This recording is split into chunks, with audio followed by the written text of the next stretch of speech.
Bueno, primero que hemos cumplido con lo que planteamos siempre, que es no dispersar el electorado, no fraccionar el electorado, al momento en que no pusimos un candidato propio a la presidencia de la República. Primero para no dispersar y fraccionar el electorado y para no hacerle el juego al correísmo y más bien generar un gran aglutinamiento de ecuatorianos en pos de la alianza Suma Creo y de la candidatura presidencial de Guillermo Lasso. Alianza que compartimos principios y valores como la libertad, como la democracia, la defensa de los derechos humanos, la lucha contra la corrupción, lucha contra la impunidad y sobre todo poner en marcha un modelo de gobierno responsable que genere trabajo, empleo digno y bien remunerado. ¿Cómo buscar esto de generar trabajo, empleo, seguridad en el país, posibilidad de inversión en el país, cuando vemos cómo las cosas van cambiando? Por un decreto ejecutivo ya debemos menos. ¿Cómo están analizando ustedes este tema que apunta efectivamente frente a inversión extranjera y posibilidades del nuevo gobierno? Conocemos que Guillermo va a encabezar la lista de asambleístas nacionales. ¿Cómo conjugar ejecutivo y legislativo? Y primero, lograr transparentar las cifras del país. Bueno, primero hay que hacer una profunda fiscalización, un profundo análisis a las cuentas nacionales. Ahora se han inventado una serie de elementos o de diferentes jerarquías en temas de cuentas nacionales, en temas de empleo, subempleo, de empleo adecuado, inadecuado. Aquí hay que decirle la realidad a los ecuatorianos primero. Pero sobre todo estamos llevando una gran propuesta en favor de la reactivación económica. Nosotros consideramos que es fundamental una ley de moratoria tributaria para el próximo periodo presidencial por lo menos, para mantener e inclusive disminuir algunos impuestos, salvaguardias, 5% de la salida de capitales, el anticipo del impuesto a la renta, con un doble objetivo. Primero, cuidar el bolsillo de los ecuatorianos y segundo, reactivar económicamente el país, permitir que las reglas de juego para la inversión local y extranjera estén claras y con eso vamos a detonar miles de puestos de trabajo a través de la empresa privada. Eso por un lado. Por otro lado es la reactivación y detonar al sector agrícola. Mire, el gobierno ha manejado más o menos 350.000 millones de dólares en los 10 años de la mayor bonanza petrolera de la historia que ha tenido el país. ¿Por qué, Guillermo, si el gobierno ha manejado más o menos 350.000 millones de dólares, debemos tanto? O sea, estamos en la discusión si debemos 39.000 millones o 29.000 millones con el último decreto, pero si hemos manejado tanto, ¿por qué debemos tanto? Bueno, porque hay dos opciones para que seamos muy claros. Cuando una familia se gana la lotería tiene dos posibilidades. La una posibilidad, comprarse una casota, un carrote, dedicarse todos los fines de semana a hacer fiestas.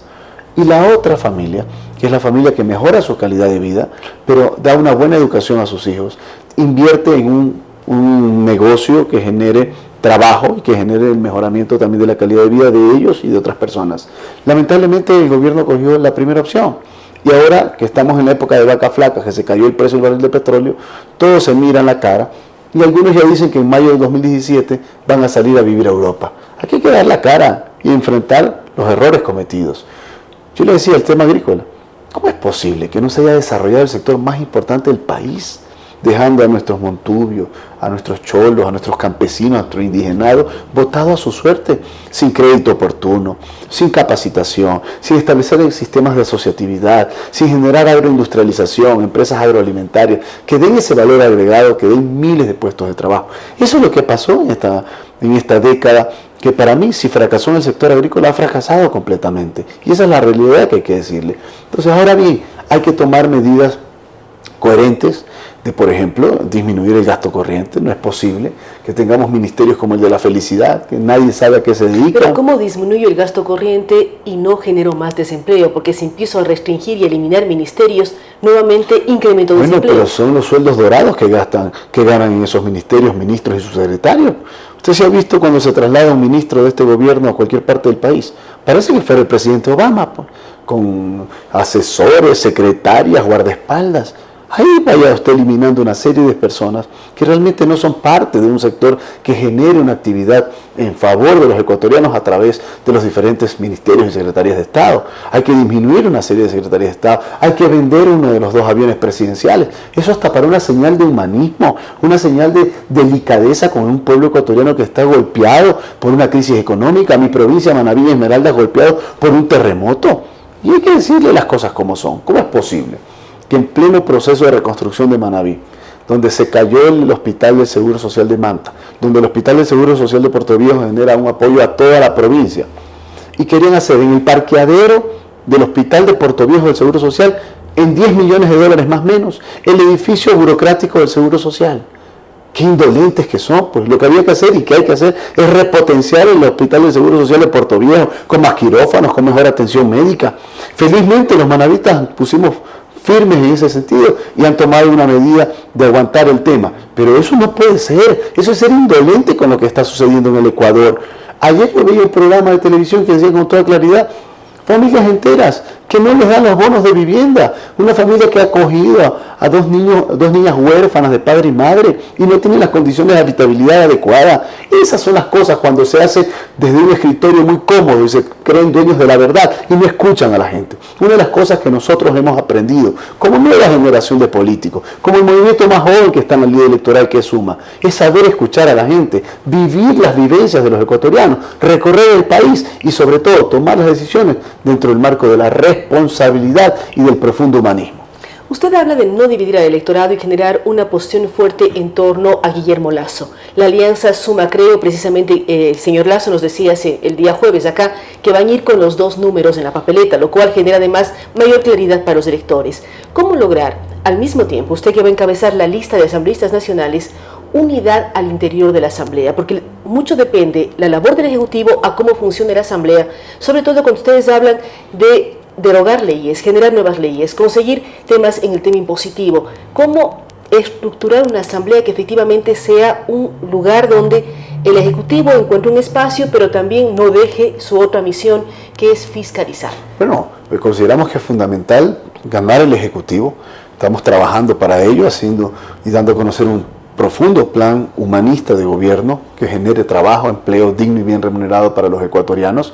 Primer paso es llegar a la segunda vuelta, que es fundamental, y llevar un gran bloque de legisladores. Por eso estamos en listas conjuntas, en la lista nacional, en las listas provinciales, en las listas de parlamentarios andinos y en la lista de asambleístas del exterior. Eso es fundamental, porque eso va a permitir... En todo el país, en todo el país, van a ir juntos. en todo el país hay unas poquísimas provincias donde iremos en listas separadas, pero en la mayoría y las de mayor electorado vamos a ir juntos. Eso es lo coherente, porque consideramos que es importante tener un bloque legislativo importante que conjuntamente, y esto es fundamental, aquí van a haber otros bloques también, ¿y cómo con los cuales podemos conversar? Los resentimientos internos, porque en este momento se da una alianza, se dan varias alianzas, vemos lo que ocurre con Podemos en Azuay, vemos obviamente lo que ocurre con Paul Carrasco en otros sectores. Podemos y ¿Cómo participa. garantizar un solo frente fuerte sin generar resentimientos con quien por A, B o C no llega a ser candidato?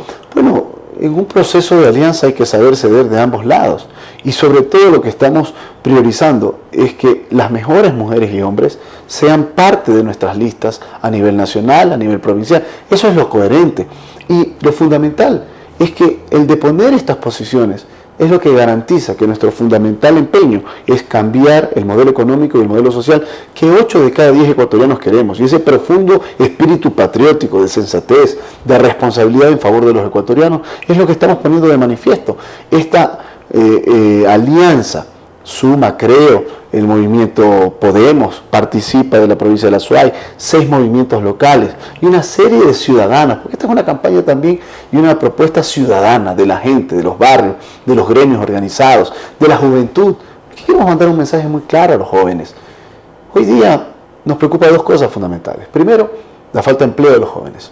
Aquí en Quito hemos demostrado que a través de la ordenanza del empleo joven y que hay que hacer una fuerte ley del empleo joven para que el joven tenga su primera experiencia laboral. Pues a los jóvenes siempre le piden experiencia previa, pero si pedimos experiencia previa a un joven, ¿cómo van a tener empleo? A los jóvenes se les pide experiencia previa y a quienes pasan de los 35 años no se los contrata porque ya están con muchos años encima. ¿Cómo equilibrar también esas dos áreas? Bueno, hay que hacer un equilibrio, pero me refiero hoy día a los jóvenes porque el 65% de los desempleados son jóvenes entre 18 y 30 años. Es precisamente ahí donde hay que dar una atención.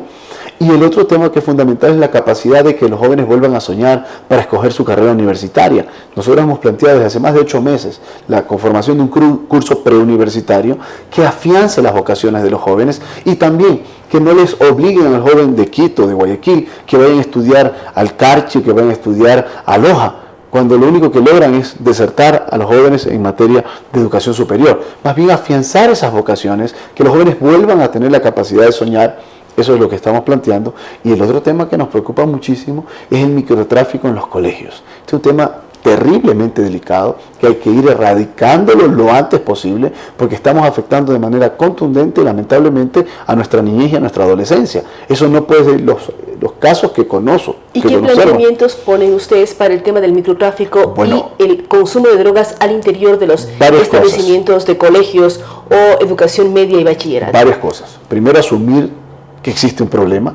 Lamentablemente el gobierno hace como que no existe. Primero hay que asumir que hay un problema y grave. Segundo, establecer políticas de gobierno para que los jóvenes tengan mayor tiempo en temas de cultura, en temas culturales y en temas deportivos. No puede ser posible que con tanto dinero que se han tenido estos 10 años se haya generado un curso o varios cursos de alto rendimiento para jóvenes en escuelas y colegios fiscales, pero no 4 o 3 horas de educación física, sino realmente programas de alto rendimiento para todos los chicos. Programas de alto rendimiento extracurricular, más allá de lo que hacen en su horario regular, ¿qué oferta les del país para que ellos puedan entrenarse, aprender artes? Tener los clubes de ajedrez, los clubes de cultura, los clubes de teatro. Al chico lo que hay que tener es permanentemente ocupado, dedicado a esas actividades extracurriculares que los puedan apartar completamente de este tipo de males que hay hoy día, lamentablemente, en las escuelas y colegios. Tenemos que generar esas políticas asumiendo que hay un problema y también generando una política muy dura de ir a erradicar en los propios establecimientos y encontrar esos focos que impidan que se sigan generando mayores daños en la juventud ecuatoriana. Eso es fundamental, a eso nos preocupan a los padres de familia y esa es una realidad que hay que aceptarla y que sobre todo hay que poner el dedo en la llaga para erradicarlo lo antes posible. Usted habla de varios elementos, habla del tema educativo, de formación de jóvenes, evitar microtráfico con diferentes acciones, habla de generar empleo joven, que lo están haciendo aquí en Quito. ¿Cómo lograr involucrar al empresariado también a nivel país para el tema de empleo joven? Porque no solamente es lo que decide el Estado como tal o la Asamblea como poder legislativo, sino qué pasa con la empresa privada en el Ecuador. Por eso hay que hacer los estímulos necesarios a través de una norma muy clara que permita, primero, generar reglas claras hacia el futuro. ¿Cuál es el problema del sector privado, que ha tenido el sector privado? El problema del sector privado es que durante 10 años han habido más o menos 20 reformas tributarias, lo cual no le da estabilidad, lo cual no le da la cancha marcada al sector privado. Eso por un lado. Por otro lado, estimular en exoneraciones tributarias, en ciertos tributos, cuando se incorporen jóvenes a sus negocios, empresas o comercios. Pero Guillermo, ¿cómo lograr un equilibrio? El Estado ecuatoriano, el gobierno ecuatoriano necesita recursos. El crudo, el petróleo está en más o menos $50 al momento, un poquito más, que tuvo un pico la semana pasada, pero no se puede comparar con un crudo de más de $100. ¿Cómo el Estado tiene recursos necesarios para una serie de elementos si las circunstancias son diferentes y uno de los principales ingresos actualmente del Estado son los propios impuestos? ¿Cómo lograr manejar el Estado, tener ingresos, pero también generar exenciones tributarias? Usted acaba de hablar de eliminar las salvaguardias, en fin, pero el Estado necesita recursos. Primero hay que hacer un sinceramiento de las finanzas públicas, hay que ver cuál es realmente el monto de la deuda pública que tiene el Ecuador. Sumada interna y externa. Interna y externa. Segundo, establecer con claridad cuáles han sido las condiciones de los créditos que se han tomado por parte del Ecuador. Yo veía con mucha preocupación en un foro de la Cámara de Comercio, tanto de Quito como de Guayaquil, que varios especialistas en materia económica señalaban que más o menos en la deuda del Ecuador es de $40.000 millones, de la cual $20.000 millones es a corto plazo, a 5 años, y al 7% de tasa de interés. Es una locura. Las últimas se hablan hasta el 11% de tasa de interés. Claro, la última emisión de bonos también que se dieron al 11.75%. Y la pregunta que se hace a la ciudadanía es decir, si hemos tenido tanta plata de la bonanza petrolera, ¿por qué también asumimos créditos? Eso no se entiende. Y eso hay que hablarlo con claridad y a investigar la realidad de las finanzas públicas. Aquí no todo está claro. Aquí hay que determinar claramente cuánto es la deuda. Ahora le han bajado el tema de la deuda para poderse endeudar más. Un recálculo, entonces, dicen, de acuerdo a un decreto. Pero bajo qué normas millones más. Y precisamente bajo qué normas han hecho ese recálculo. Entonces, estos son los temas que lamentablemente la única forma de develarlos es ganando las elecciones presidenciales para de esa manera entrar a una investigación profunda de la real situación económica del país.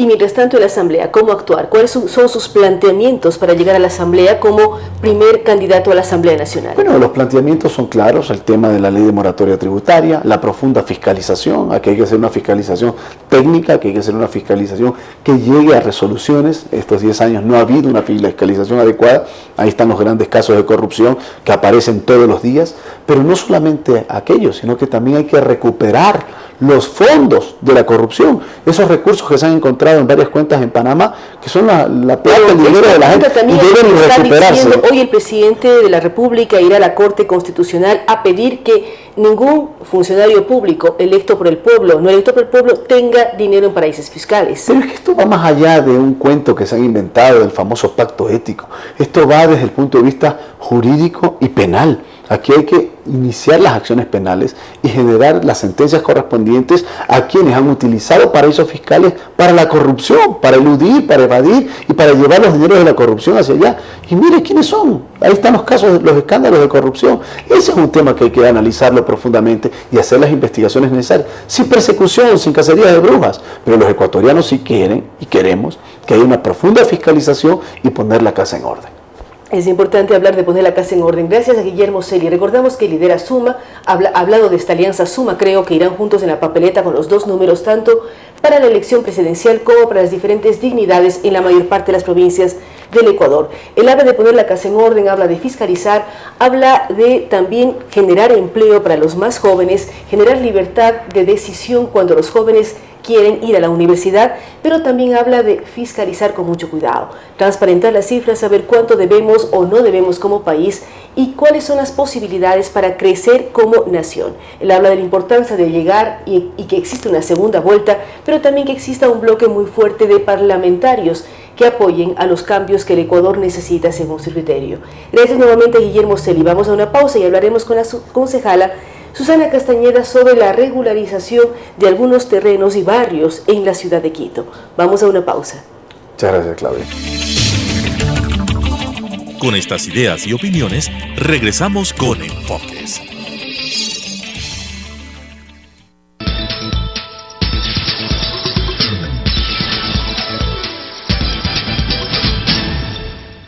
Si está interesado en participar de forma gratuita en el programa Mi Música, contáctenos al 246-8427, 096 96 17 136, 0999 440 113 o escríbanos al correo electrónico elizabeth-consuegra@yahoo.com.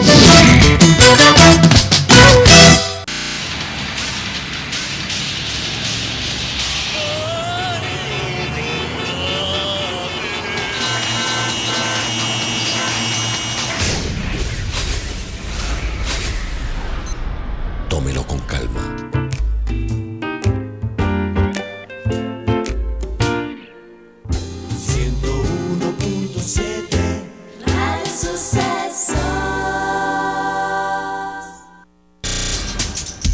Telesucesos es un canal de televisión comprometido por entero a la noble tarea de comunicar con responsabilidad. Somos un medio de comunicación que educa, informa y entretiene con una probada ética profesional. Canal 29 se identifica plenamente con la nueva televisión de vanguardia. Somos Telesucesos, porque Quito TV. Telesucesos es el primer noticiero de texto en la televisión ecuatoriana.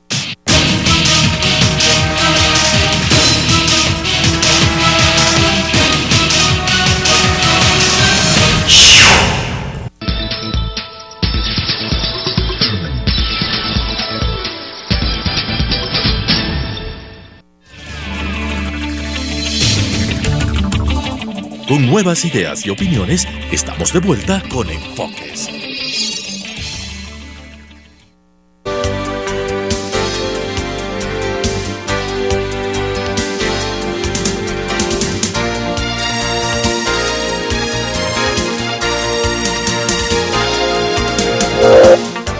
Gracias por continuar con nosotros. Damos la bienvenida a la concejala Susana Castañeda, Con ella queremos hablar sobre un tema muy importante en Quito, que es la regularización de los barrios. ¿Qué está ocurriendo con esto? ¿Cómo lograr que se regularicen y evitemos tragedias como la que vivió anoche en Oyacoto, Quito, con 2 fallecidos, 17 carros atrapados por derrumbes, deslizamientos, que muchas veces son generados por las lluvias, lógicamente, pero por asentamientos irregulares que no tienen las suficientes previsiones? Así es, Claudia. Yo creo que uno de los principales problemas que tiene el Distrito Metropolitano de Quito es la irregularidad de sus barrios. No se tiene una estadística clara, no tenemos un número exacto para decir son 500 o más barrios, pero son un número altísimo de barrios que han sido irregulares durante ya varios años. La gente va, se asienta en su territorio, compra los terrenos y no llega a tener su escritura, y esto ha generado una irregularidad.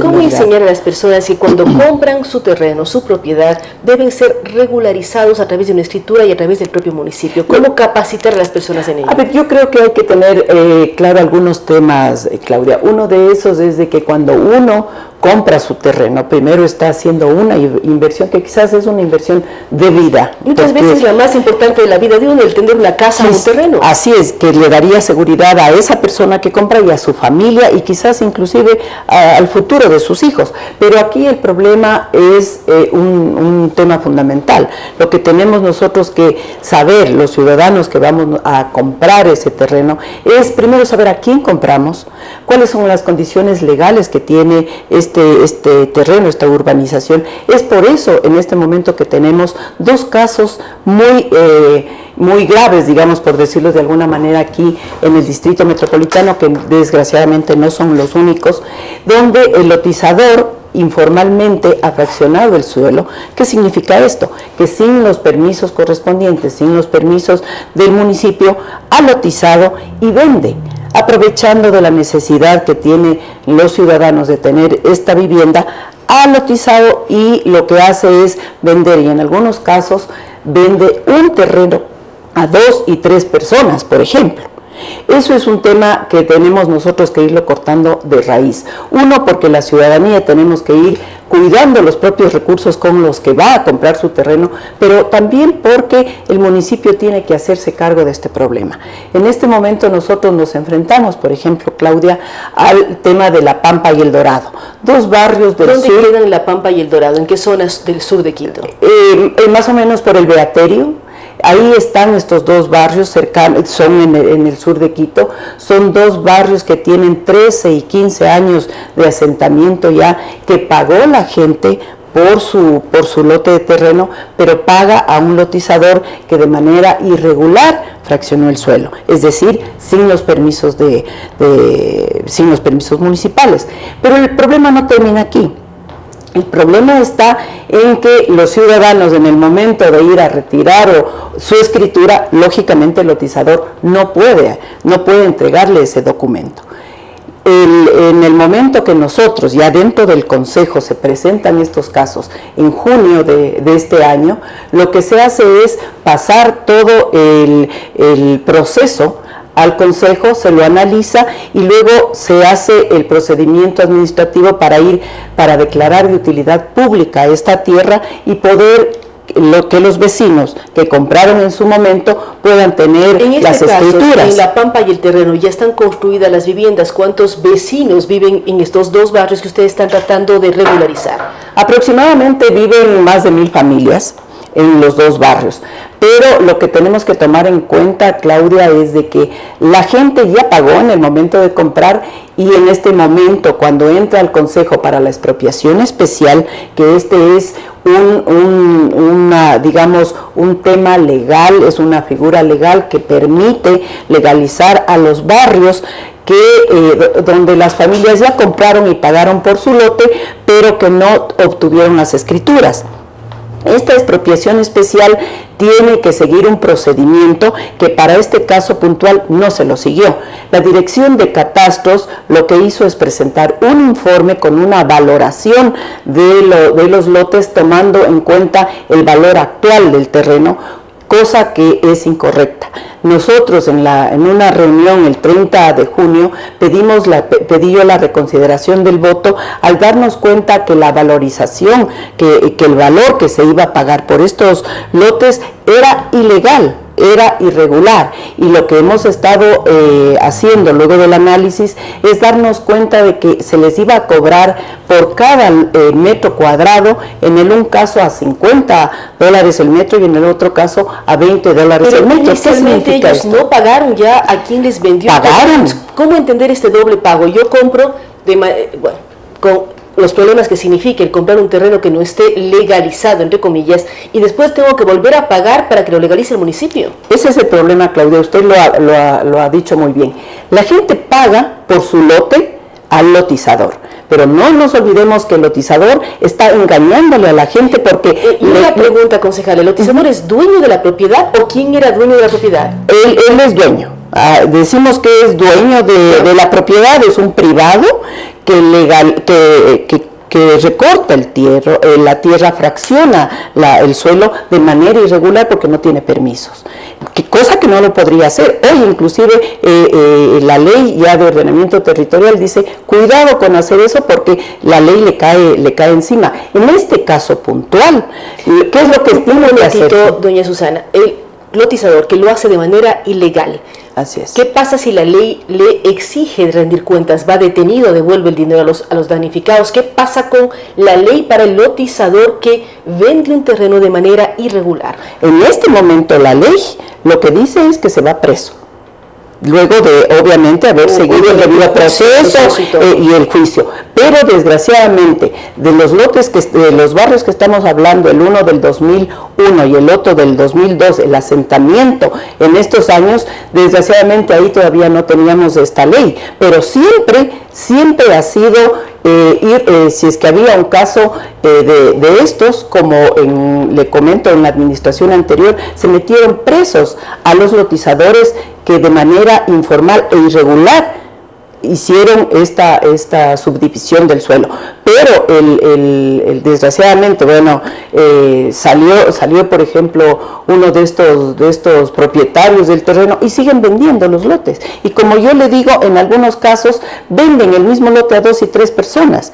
Pero Claudia, el problema aquí para los vecinos era que ya pagaron una vez y les iba a tocar pagar una segunda vez con una valoración incorrecta que hizo la Dirección de Catastros. Para un caso, por ejemplo, tenía que pagarse más de $2.400.000 porque el costo al que se calculó fue a $20 y para el otro caso fueron $280.000 y se hizo el cálculo actual a $20 el metro cuadrado. Cuando la ordenanza... ¿Y cuál sería el paso? Es decir, que se regularice pero no se vuelva a cobrar a quien ya pagó su terreno. Eso sería de justicia, pero desgraciadamente cuando compra los vecinos, las personas tienen apenas un recibo, ni siquiera en algunos casos tienen recibo, no tienen documentos formales que les permita demostrar en algunos casos que han pagado ya su dinero. Quizás unos pocos sí puedan demostrar porque tienen una promesa de compraventa,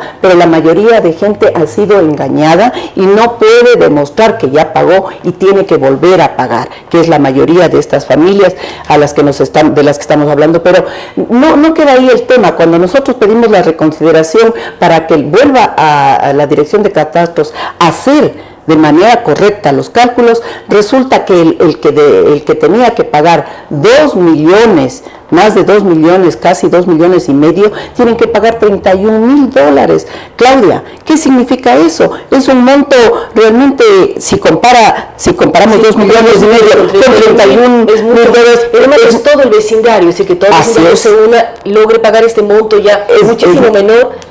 Y legalicen. Cada uno van a tener que pagar ya una pequeña cantidad, pese a que ya pagó. Y en el otro caso son $6.000 versus $280.000. Es decir, esos son los cálculos, por supuesto. ¿En cuánto tiempo deben ellos pagar estos montos? En torno a los $40.000 los dos barrios que usted hablaba. ¿En cuánto tiempo deberían pagar para regularizar? ¿Y qué ocurre con aquellos que compraron no una vez la propiedad, sino son 3 propietarios de la misma propiedad? Aquí el municipio juega un papel fundamental. Nosotros, después de pedir la reconsideración, habíamos dado 72 horas para que la Dirección de Catastros pueda en ese tiempo corregir el informe, que no lo ha hecho desde junio acá. Recién ha presentado la semana pasada este nuevo informe, y esto tiene un proceso, tiene un procedimiento. Desgraciadamente tiene que volver a pasar a la comisión para que la comisión analice, ponga un nuevo informe y vaya de nuevo al Consejo.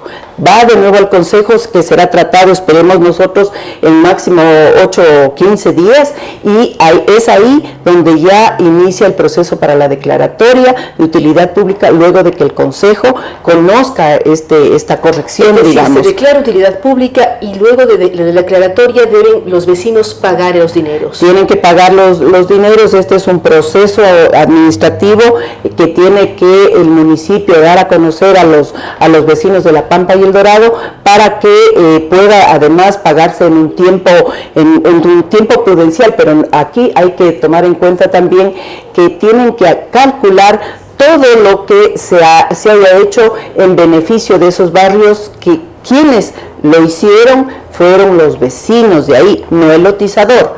Normalmente el lotizador es quien debería entregar con servicios básicos, debería entregar en condiciones dignas el terreno, los lotes a los vecinos.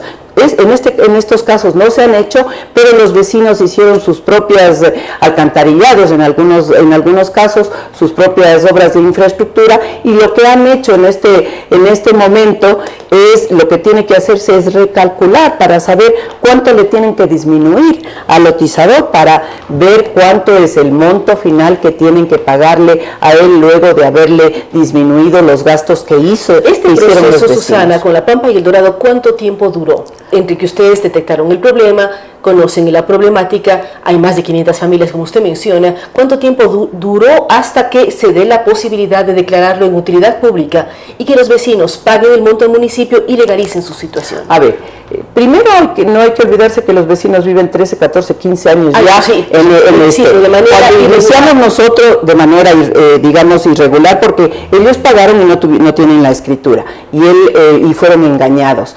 Cuando nosotros conocemos este tema en el Consejo es en junio. Damos 72 horas para que se haga este tema. La fecha aproximadamente en 3-4 meses está ya con una posible solución. Están con una posible solución. Lo que tenemos que pedir, y aprovechando este medio, es de que el Consejo Metropolitano en este momento, pero sobre todo las autoridades municipales que tienen que dar solución a estos temas, pudieran darle agilidad. Se han vivido 13-14 años, en 3-4 meses estamos arreglando. Personas que nos escuchen y que sepan que su situación es irregular, que no tienen escritura, que no tienen documentos, que falta además los servicios que el municipio ofrece, ¿cómo pueden acercarse al municipio y decir, vea, yo vivo en el barrio X, Y o Z, en las laderas del Pichincha, en el noroccidente, en cualquier zona del distrito, y quieren conseguir apoyo del municipio para legalizar su situación? A ver, una de las cosas que no debemos olvidar es de que la irregularidad de los barrios es altísima en el distrito, y se ha propuesto una ordenanza que estamos inclusive nosotros pidiendo al señor alcalde que él ponga en la agenda para ser discutida, que sería la solución para que encuentren los barrios para la regularización. Esta es una propuesta que el Bloque País la hizo ya hace algunos meses, se ha discutido con la gente, se ha socializado, y lo que nosotros creemos... Yo recuerdo la anterior administración estaba la concejala Elizabeth Cabeza a cargo de este tema, pero pasan los años, pasan los meses y continúa la situación de los barrios que no logran legalizar.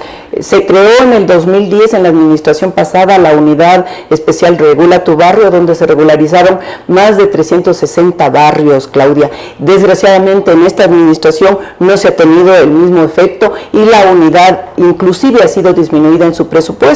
A mí me parece que el tema aquí es preocupante porque no ha sido no se le ha dado la misma importancia que tiene el tema de regularización de barrios que realmente tiene dentro de la ciudad, porque eso significa un tratamiento equitativo a todos los barrios, dotar de servicios básicos, porque mientras es irregular no puede dotársele de servicios básicos. ¿Qué riesgo tiene un barrio irregular de ir a pedir regularización y que al final sea trasladado, movido? Hemos visto los temas de Guayaquil, en Monte Sinaí, que muchísimos barrios fueron movidos de una manera extremadamente fuerte. Entonces, ¿cómo evitar que esto ocurra en Quito y que quienes quieran legalizar no sean movidos de sus lugares? Este tema atraviesa por el tema de la planificación. Si es que el municipio de Quito en este momento no toma en serio el tema de planificación, nos pasarán cosas como las que nos han venido pasando, barrios ubicados en zonas de riesgo, barrios que se están tomando zonas de protección ecológica porque no hay un cuidado y no hay un control. Este es un tema que nosotros lo hemos planteado, que necesita realmente una agilidad, porque el tiempo ha cambiado. Lo que usted comentaba hace un momento, tenemos un deslave donde han fallecido 2 personas en Oyacoto.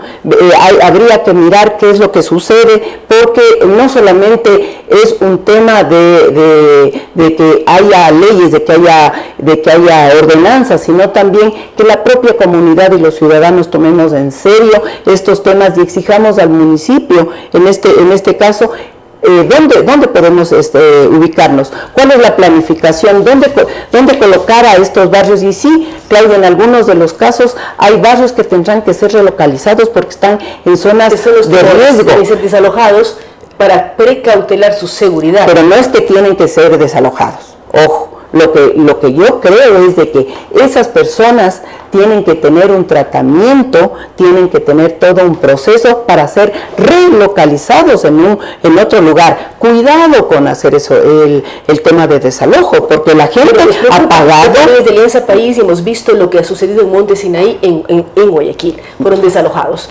Había que analizar las causas, son diferentes, pero hay un desalojo ordenado por el gobierno nacional. No queremos que eso ocurra en la ciudad de Quito. De ninguna manera, lo que tenemos que hacer es cuidar y planificar en nuestra ciudad para que no ocurra eso ni ningún otro caso como los que ha sucedido aquí, donde han muerto familias enteras. Ustedes están demostrando y avanzando en el tema de la regularización con los ejemplos que ha puesto, que además se ha conseguido disminuir los costos para que los vecinos, quienes ya viven en La Pampa y El Dorado, puedan cancelar y tener ya legalizada su situación. Queremos agradecer a la concejala Susana Castañeda. Con ella hemos hablado del tema de regularización de tierras. Es importantísimo en el Distrito Metropolitano, como ella señala, tener planificación, dar oídos a todos los vecinos del distrito para regularizar su situación, que tengan acceso a servicios de la mejor manera. Vamos a mirar qué ocurre en las próximas semanas y meses con esta situación, porque el distrito continúa creciendo, continúa ampliándose y esperamos que sea de una manera planificada y que quien adquiera un terreno sea de la manera regular y legal. Nuevamente, gracias a la concejala Susana Castañeda, gracias a ustedes que nos han acompañado el día de hoy. Queremos recordar que este espacio llega con el apoyo de MAP, la empresa de agua de Quito, la Universidad Internacional del Ecuador, Chiviplan y Movistar. Con ustedes hasta el día de mañana.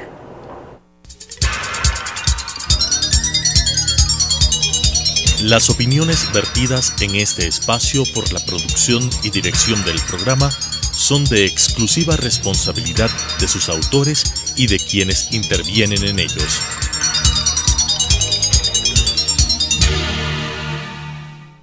Sucesos presentó Enfoques. Pensamiento libre y crítico. Día a día buscaremos diferentes visiones para la comprensión de la realidad del tercer milenio. Enfoques, un espacio que une noticia, análisis y opinión. Hasta la próxima.